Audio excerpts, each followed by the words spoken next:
And now there's probably someone that's saying, you know what, Jesse, I'd like to run the 3 Nibirus. That's me. I'm that guy. No, I tricked you. You fell directly into my trap.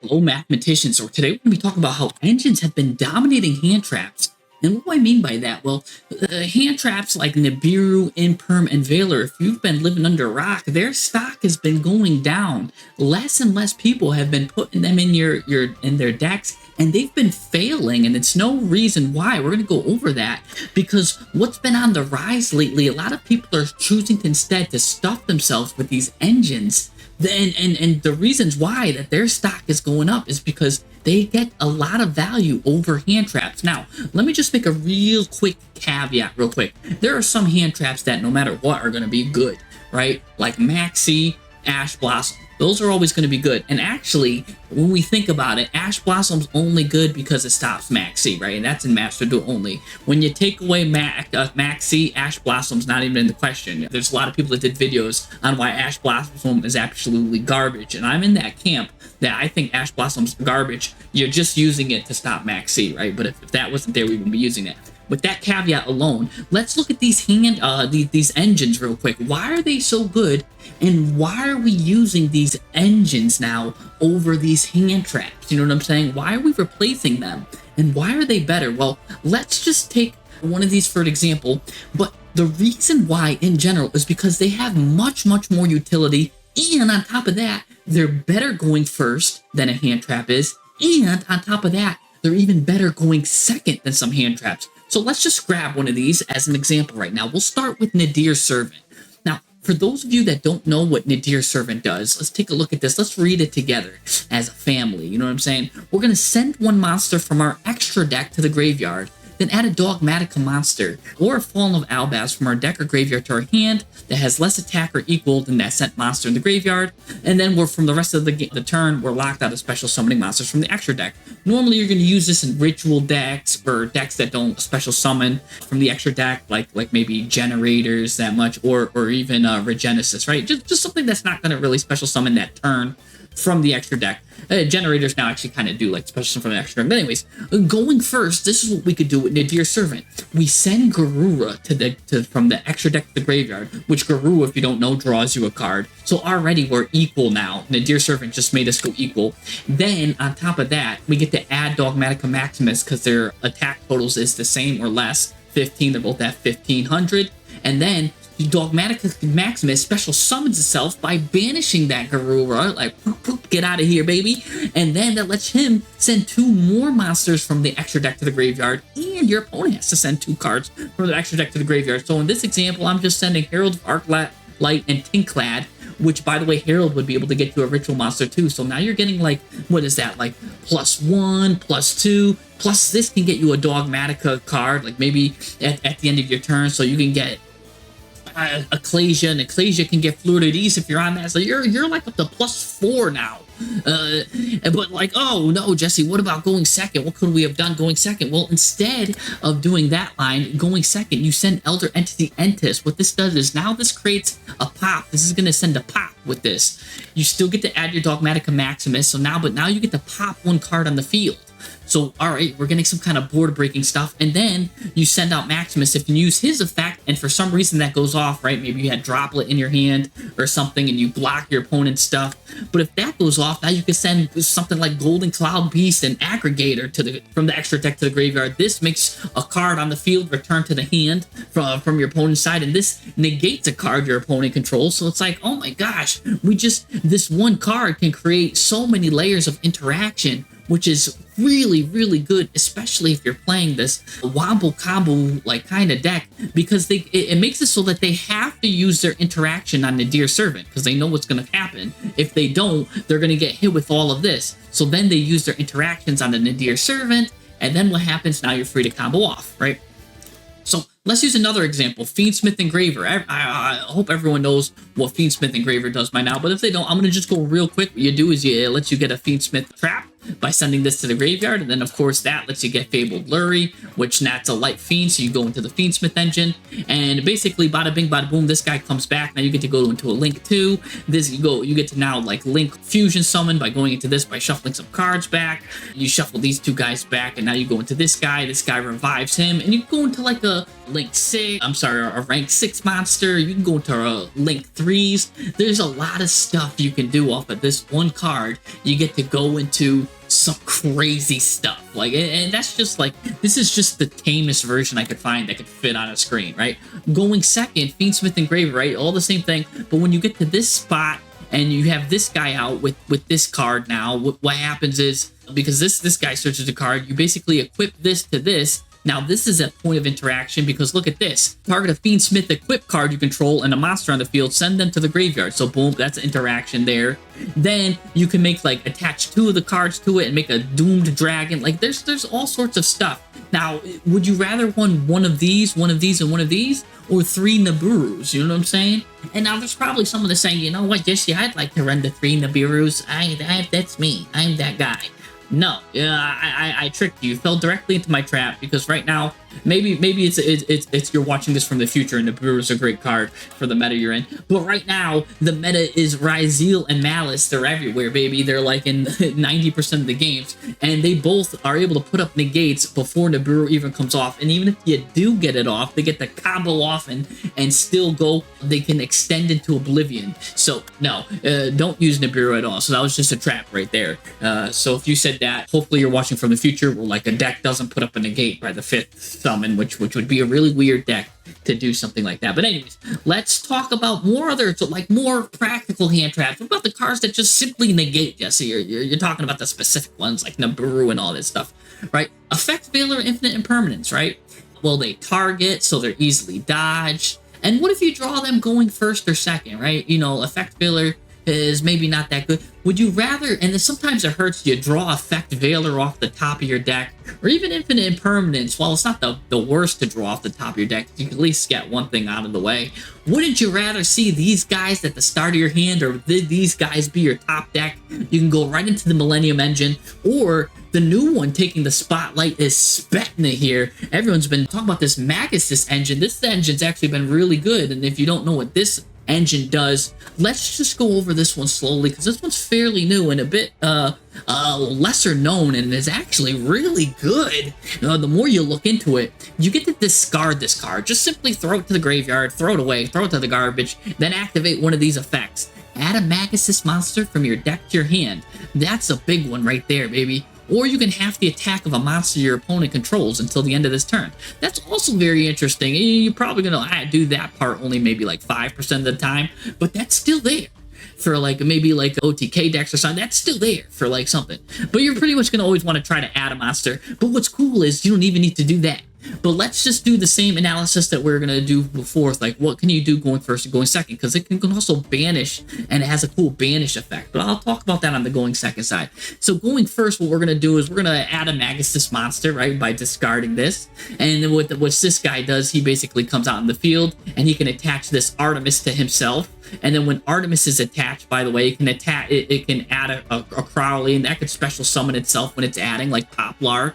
And then this guy also, when it's attached, can bring this Spetna back. So you can literally go into, you have 4 level 4s on the field, a tuner. This guy could have fusion summoned, so you can go into pretty much some deadly, and his name is Alistair, so you can go into any deadly Alistair fusion, any invoked fusion, deadly fusions, Magistus fusions, or you can go into a rank 8, level 8 tuner with this guy, or you can go into a rank 4. Like, there's so many options. You can go into like the detonator stuff. That's why a lot of Ryzeal is using this. You can go into a lot of stuff. Now, what about going second? What can we do here? But the options are endless. You can go into a rank, a synchro 8, and then you could fuse afterwards. You could do some crazy stuff. Absolutely insane what you could do, however you want to set up your extra deck.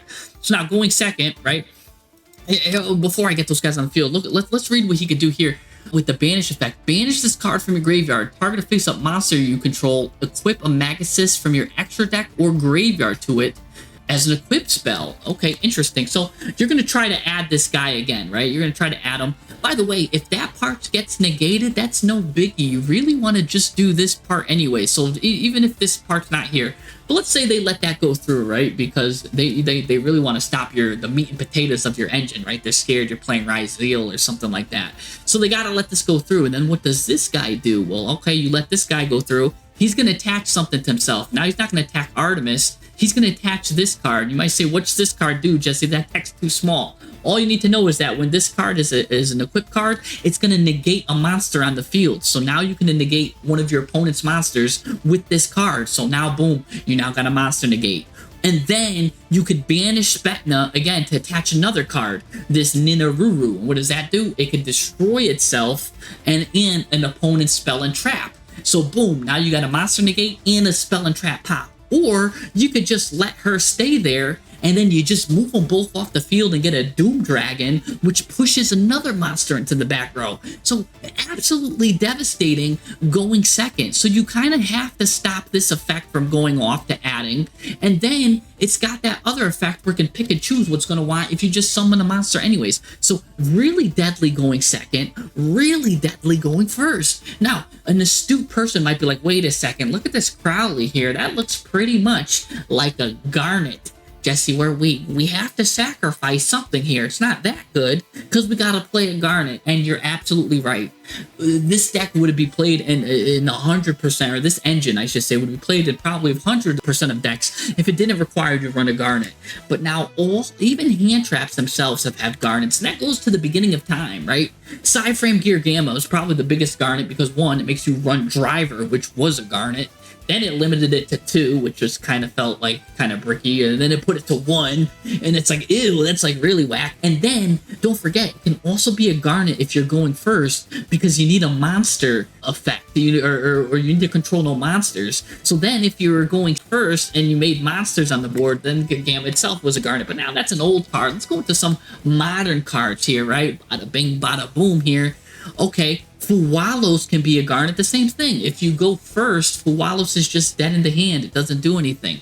Nibiru, same thing. There's a lot of decks that only summon 4 times, or they get their negate before 5, and then you just end up with Nibiru stuck in your hand, like the backpack is to Dora the Explorer's back, right? It's just stuck there, you know what I'm saying? It's like, what are you gonna do? In Effect Veiler, some decks do all their special summoning on your turn. Try to Effect Veiler a branded player while it's going off on your turn. You know what I'm saying? That's going to be ugly. So sometimes Effect Veiler could be a Garnet too. It's like, man, he's doing everything on my turn. But now, that's not to say that Handtraps are totally going out the window, going down. Like I said, their stock is only going down, but that's not the end all be all. Now, there's things that we can do with Effect Veiler. So it's not the end all be all. Now let's look at this. Let's say you're playing a trap deck or a very spell heavy deck like Runic, and you do have Effect Veilers in your deck, right? Well, you could normal summon Effect Veiler, and then boom, you could turn that into a relinquished anima, right?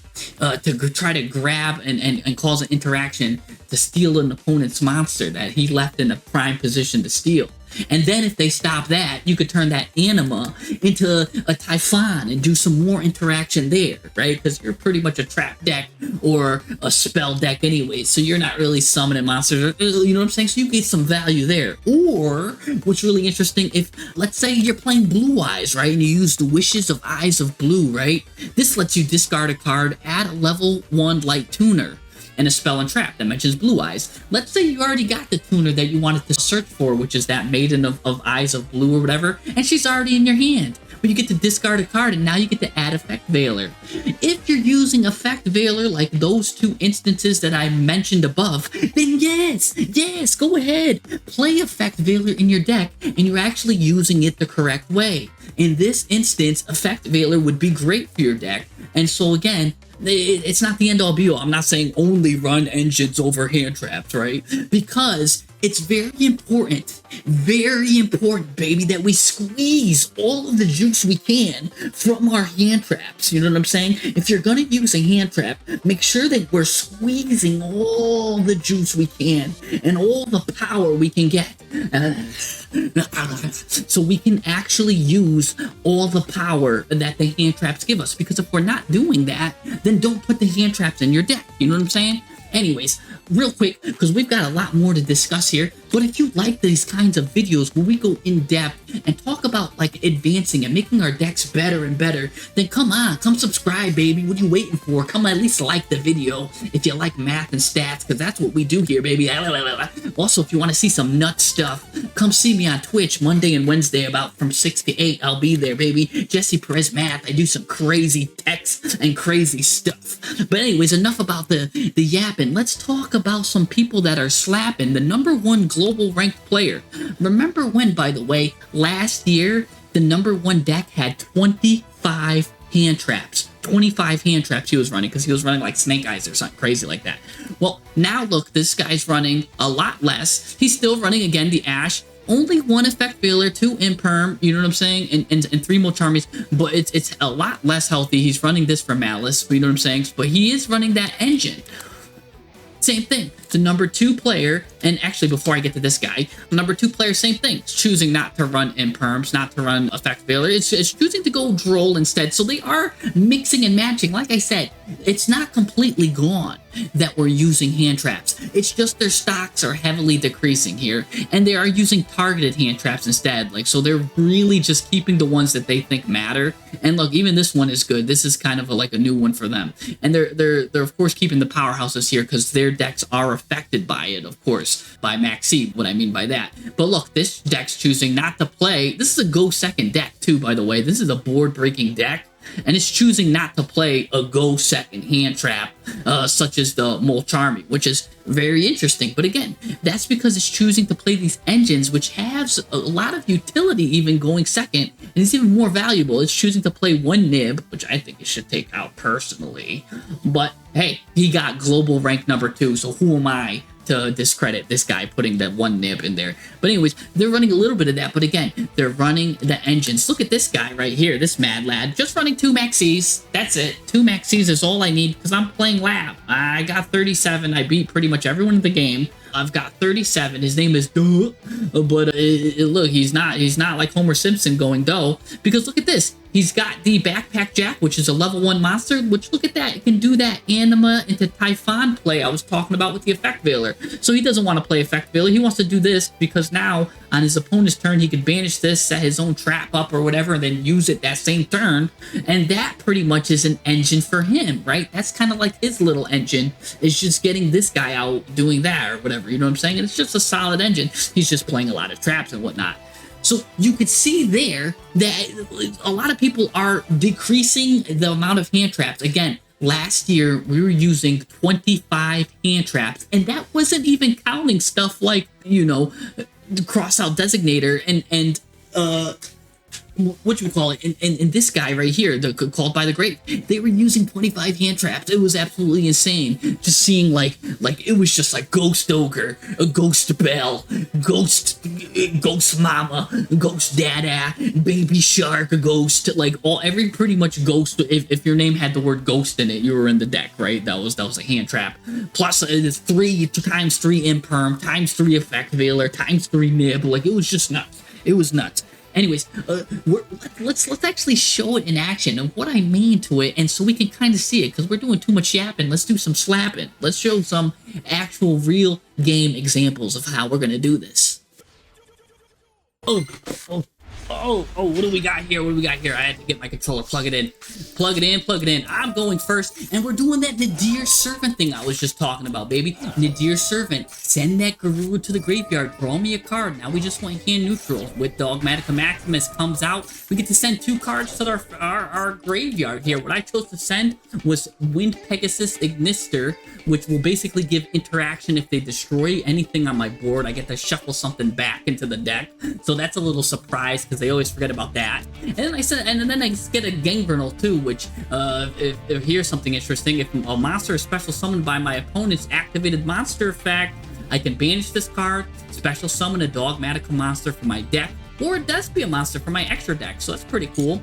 Anyways, let's see what happens here. So I'm gonna show this guy. I'm playing Regenesis here. Regenesis, this guy. Give me Regenesis Lord. I'm gonna get rid of that guy. Get the beautiful animation here. Now I'm gonna use this. Go this. Oh, by the way, I got to send 2 of my opponent's extra deck cards to the graveyard too. A nice little bonus. I'm gonna put that face down. I'm gonna use it right now. Get my Omni-Negate. That's an Omni-Negate, baby. A lot of people don't know what this Regenesis does. I have a full guide, an hour-long guide on how to play Regenesis if you want, especially versus these meta slaves right here. Let's see what's going on here. So he's gonna do something on my turn. He's gonna try to summon on my turn, but guess what? That's not gonna happen because I have Gangrenal. And Gangrenal says when you do a monster effect, I get to do something. Now he's gonna try to special summon. I'm gonna say, you know what? I'm gonna negate that. Remember, that's why I'm negate. All I need to do is just send a Regenesis monster to the graveyard, and I stopped that. So not only did I get to stop that, but now my Gangrenal goes off, and guess what? I get Dogmatic Ecclesia. Remember, this was all from this one card, Nadir Servant. So now I get the Ecclesia. It's still my turn. Ecclesia get me Dogmatic Punishment. Thank you. So now I get to set another interaction. So I got to set so much forms of interaction with this. I got to set a Dogmatic Punishment now, thanks to the Gangrenal. And now, if it was my opponent's turn, by the way, I would have added a Dogmatica Fleur-de-Lis for a negate on the spot. But sure, I'll do Dogmatica Punishment. But anyways, I'll do this. Special summon a card. He's going to stop me with Impulse because, again, he's using Handtraps. I'm not. And then guess what? I get to use my Omni-Negate. I get to send that Regenesis code I just showed because technically it's a card on the field. So pretty much I get to do that. Now he's going to try to negate my negate. And guess what? Now I'm just going to say, you know what? I've seen enough. I'm going to give you the punishment. Dogmatica Punishment, baby. So I'm going to destroy that. I'm going to send this card to the graveyard, which has a really cool effect during my opponent's turn. I get to banish this and then target one of my banished Fiend monsters, which is Archfiend. And I'll be able to special summon that thing. By the way, small note, Typhon is also a Fiend as well. So you can special summon Typhon as well by sending this to the card to the graveyard. So pretty cool card in Regenesis. But anyways, we're going to negate that guy over there. This guy's going to Impulse, but it's not going to do anything because he's just going to resign. I did all the stuff I needed to do. I was going to have a deck full of defense, and he just resigns. And all of that was all because of Nadir Servant. Now imagine instead of Nadir Servant, that was just an Ash Blossom. And I was just like, okay, let me stop that one card. And I would have been screwed. I would have been destroyed. Nadir Servant is showing itself better than any hand trap could have been there. It could have been, replace that Nadir Servant with Effect Veiler. Replace that Nadir Servant with Infinite Impermanence. It wouldn't have mattered. They would have played right through it. That guy's had more extensions than Go-Go Gadget Arm, right? Let's look at another example. All right, now I'm going first again here. And oh, Jesse, what's going on? You don't have your engine that you talked about. So what's the point of this replay? Well, I'm just going to show Regenesis Lord. I'm going to get Archfiend here. I'm going to show you this. And oh, he's got a hand trap. Ladies and gentlemen, look at this. Oh no, he's got a hand trap. I'm done. I'm done for. Good thing that wasn't an engine. Anyways, I could just play right through these hand traps. They really don't do anything. You know what I'm saying? I'm just gonna play right through it. Didn't matter. I could do this. I could do code. I could do this. I could do a lot of stuff. And now here goes with Max C though. So he is playing the good hand trap and the bad hand trap. The only thing is Ash Blossom is stopping our own Max C's. But it's really not. As if you use it to stop an opponent from getting something, it's not really gonna do anything. You know what I'm saying? Anyways, I'll just set this birth. I won't do any more summoning. So I'll summon this card on my own, and I'll stop you from doing your thing. You know what I'm saying? And we're still not done here, because watch this now. So I'm done here. It looks like I'm defeated, right? Like, oh no, maybe, but am I? Because I'm just gonna flip this face up. Now I can special summon a lot of stuff here, but let's see what he's gonna do. He's gonna do some stuff. He's gonna do tier stuff too. He's gonna mill his whole deck. And what did he mill? Oh, he milled Engraver. We were just talking about how deadly that card is. Anyways, he's got this, he's got this, he's got Gem Knights, which is a deadly Ghost second card. I want to see the Gem Knights getting involved here. So I'm definitely just going to send my Warrior from my hand to the graveyard. Now, mind you, I can always bring it back with the Regenesis Birth. Anyways, he's going to Fusion Summon with this card. Get rid of that. Going to go into Kick Kalos. Oh, no. And so he's going to add a card, send that to the graveyard. That's going to send two cards. I kind of whiff. He's going to be able to get a card here. So maybe I could kind of stop him here if I flip this face down. This has 2 effects, but I can only do one of them once per turn. I have to choose wisely. One is I get all of the Regenesis cards from my graveyard out onto the field. So I could have got my Warrior back and Archfiend. Archfiend could have grabbed the card. I could have done all that. But I'm taking a gamble here. I'm going to flip this card face down because I know that's absolutely deadly. Anyways, he's gonna go for that. I'm doing a bit of a gamble here. He gets his Fiendsmith engine now. Gonna go into that. Gonna go into the Fiendsmith engraver. Now here's might have been where I made a mistake. Maybe I should have just got all my monsters to the field, because now he's doing exactly what I was talking about. How deadly is this Fiendsmith engine? He's gonna be able to get the engraver back, special summon engraver. And oh my gosh, Engraver's gonna equip itself. Look at this. This is so good going second. Now he's just gonna target my monster, send it to the graveyard. Now I'm more vulnerable. I've got nothing to protect myself. Oh my gosh, I'm more vulnerable than a newborn toddler that's sucking on a lollipop. You know what I'm saying? You can just take candy from a baby. That's how my exposed field is. Anyways, he's gonna now fusion summon into using 3 monsters. Gonna get a huge negate of his own. Fiendsmith Desiree.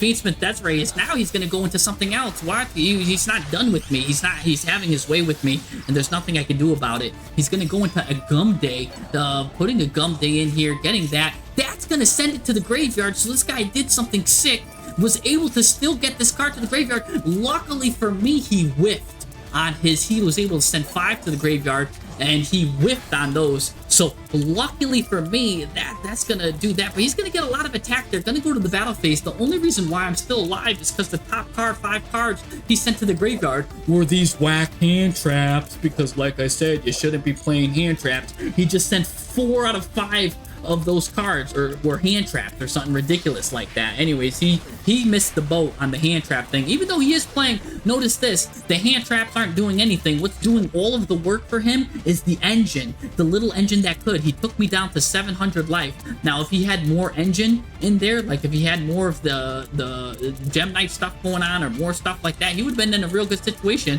But he decided to use hand traps instead. He decided to go back to 1990. It's not 1990 anymore, Grandpa. We're not using hand traps anymore. Anyways, now I get Warrior back. Now I get Sage back. Now I get Dragon back because it's Regenesis. That's what they do. We get everything back from the grave, baby, on our turn. And if you make me live, then you're gonna regret it. And I get my Dogmatica Maximus, baby. And all I need to do is send this monster from the extra deck to the graveyard. But first of all, I'm gonna Lava Golem you from the top rope like it's John Cena, getting rid of everything. Anyways, this guy's gonna be able to do something. He's gonna try to pop that or send that or something. I might as well just set that, flip that face down. Just so I can send another card to the graveyard. I'll send Archfiend. Anyways, Code is pretty good here because Code can actually get a card here. But now, silly me, because I sent Archfiend, I did let myself be able to get called by the grave. Oh no, Jesse. Oh, that's unfortunate. Well, because I was probably going to Regenesis Dragon that anyways and just destroy that. But here's the fun part. Because I got Dragon out on the field, I can just special summon all my monsters anyways. And guess what? Well, I'm going to turn this Archfiend that's negated into something deadly. I'm going to turn it into Typhon, the Sky Striker, Sky Crisis Man. What's his full name? I forget. It's Super Star Slayer Typhon Sky Crisis, and this guy's in a crisis right now because I'm gonna bring my own Lava Golem back to the hand, and this is, guess what? Now I get a clear field, and now I get to direct attack you. I get to slap you, dap you. Oh, and you give up. You can't even wait for me to attack you 2 more times because you're humiliated. Look at that. This is the sign of someone crying. He's like, ooh, ooh, those little eyes right there. He's crying because he put too many hand traps in his deck, and he was not enough engine. And that we were the little engine that could, baby. Woo, woo, woo, woo. And could we would we did, and shall we might. We might victory because we showed him our might by using engines over hand traps. I didn't see any hand traps there, did you? Lava Golem was surely the board breaker of all times. I've been shouting from the rooftops that hand traps have been going down. Not to use hand traps for the longest time. Please, they're actually gonna end up clogging your decks. You're gonna end up top decking a hand trap at the worst time. You're gonna top deck your Ash Blossom going second, and you're gonna hate it. You're gonna absolutely hate it. Please, trust me on this. Use engines. You can use them going first. You can use them going second. They've got so much utility. There is mathematics involved too. We have to play 1 brick, but that's only 12.5% to draw that brick or garnet in a 40 card deck. If you're still not comfortable with that, then play a 45 card deck. that will reduce your brick percentage of drawing that one garnet. And I'm telling you, that 12.5%, only coming up 12.5% is so worth it, because guess what? Those other 87.5% games, you're going to be rolling in the dough, baby, moving on up like the Jeffersons. So anyways, that's what you got to do. More engines, less hand traps. Get with the times, old man. How many times do I have to teach you this lesson? Anyways, that's enough of this video. If you guys like it, like and subscribe, and I'll see you next time. Peace.